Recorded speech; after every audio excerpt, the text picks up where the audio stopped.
From a humble upbringing in Manitoba to one of the most passionate sports cities in all of North America, Israel Dalje has certainly come a long way. And with his special teams contributions increasing, he promises that's only the beginning, as there's certainly something special about the Bears' number 71. From coast to coast, the game of hockey has been embedded into our society as Canada's game. And here on the prairies, that statement couldn't be more accurate. But does the game that we love have the possibility of one day losing its appeal? For the next 3 nights, I'll take you through an in-depth look at hockey in our province. I'm here in the heart of downtown Oshawa at the General Motors Center, and for the first time being here, I have to say this is a first-class facility from top to bottom. After his amazing performances at both the World Juniors and World Hockey Championships last season, a lot is expected out of Jonathan Toews here in Chicago, so much so that many have already dubbed him the new face of the Blackhawks franchise. Here's a chance and a shot by Toews, and he scores! October 10th, 2007 will be a day Jonathan Toews will never forget, as with his first NHL goal, he set a Chicago Blackhawks record, scoring the fastest tally in franchise history by a player in his first pro contest. But more importantly for the 19-year-old Winnipegger, his family was in attendance to witness the career milestone. It's very special for my parents. My brother flew down from Minneapolis to watch my first game too, and they worked very hard to give me all those opportunities, and I was just glad that they could be there to share it with me. I'm so glad that I got to see that. It's something that I wouldn't miss for anything in the world. We were so ecstatic and so happy. It was just such a special moment, and like you say, it was a storybook moment, no doubt, for our family. And not even a month into his NHL career, that storybook has continued to grow, as Jonathan Toews has gone from 19-year-old highly touted prospect to the new face of the Blackhawks franchise. It's not just an accomplishment for me, myself. My parents have sacrificed so much for me to get here. I think it's a big thing for them, to watch their son. Since Jonathan is a little boy, I remember he used to write do his homework, and he used to write things like, one day I'll be in the NHL, and we thought, oh, this is great. It's nice to have big goals, and it's pretty exciting, but to see it happen, it's quite amazing. On a wet and cold Saturday morning, Cole Cotter is getting ready to rip up the track. The youngster from Ennismore is a racing enthusiast who has a passion for go-karting.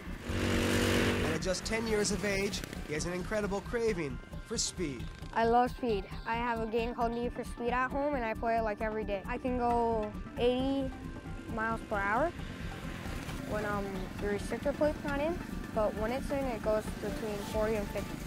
In just his second season in the Arrive and Drive Cadet Division at Mosport International Speedway, Cole is raking up the wins and the trophies. But what makes him stand out from the rest of the racers is his positive attitude and sportsmanlike approach to driving. It's awesome. I love to race, and I love watching those other cars in the background race, so I can learn some lines. He's a really good sport, and actually, he tends to handle it better than I do. And I learned a lot from him, and so as well as me teaching him about it, he also teaches me patience, and I look up to him for that. He's a real good sport. Cole and his dad, Mike, spend hours on the go-kart, making sure it's in tip-top condition. And the time he spends with his family getting the go-kart ready is one of the things that Cole cherishes most about racing. I'm here, it's like a big family of things, and my mom and dad are like one of the main people in my team.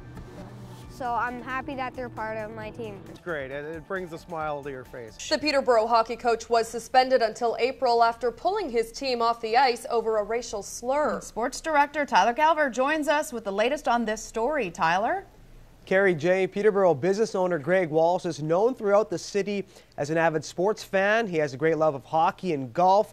But since his decision back on November 15th, where he pulled his hockey team off the ice when a racial slur was directed at one of his players, Greg Walsh might have very well earned the reputation as an activist against racism. I don't know if the word's an activist. I think I'm standing up for my human race.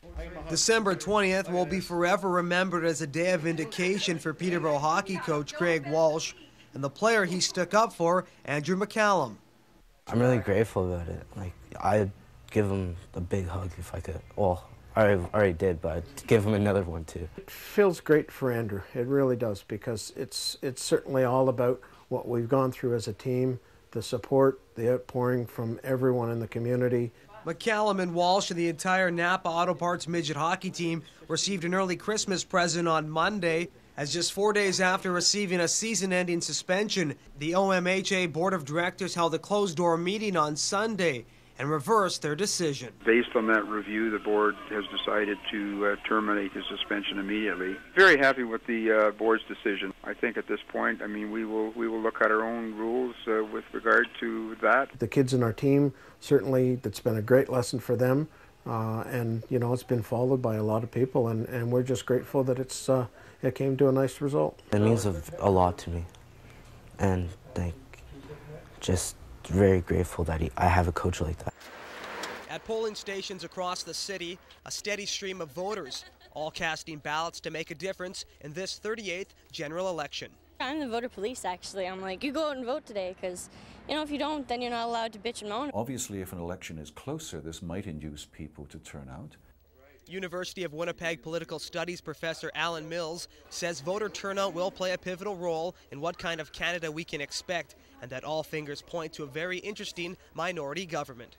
The interest may be in the aftermath, that is to say that there are so many permutations and possibilities with a very divided parliament. I think anyone who's betting will bet on a minority government. The question is what kind. Some of the highest voter turnouts in Canada were during the minority governments of the Pearson years, so I would expect, and that's good.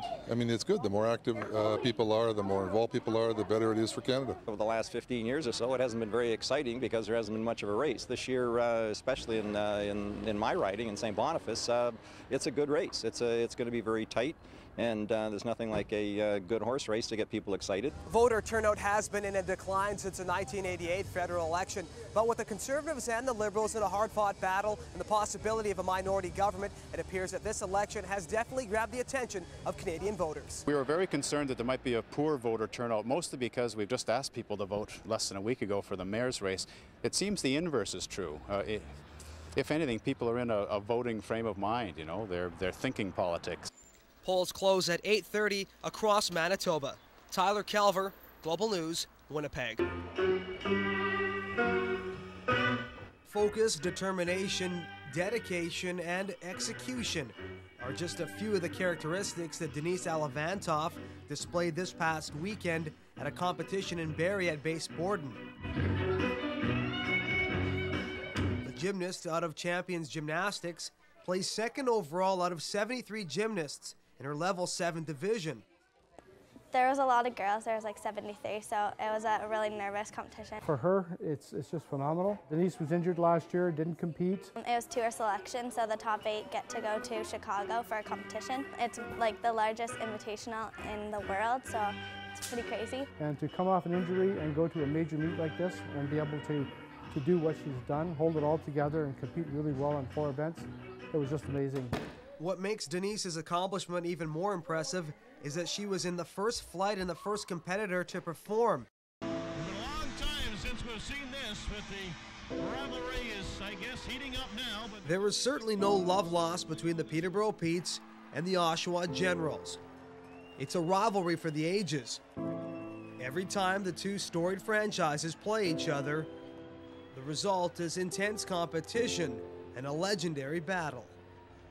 Rivalry is great, and you know, it's strong and still going forward, and you know, it's felt right from the top right down to the bottom. Rivalries are great for hockey. I think that from a standpoint, the fans know that it could be a real interesting night. The rivalry's good. I think it manifests itself game by game, you know, and I mean, there's games in the past with Peterborough, Oshawa, where there's, you know, it's been hard played, but not necessarily the fisticuffs. And they rarely trade with each other because they don't like each other.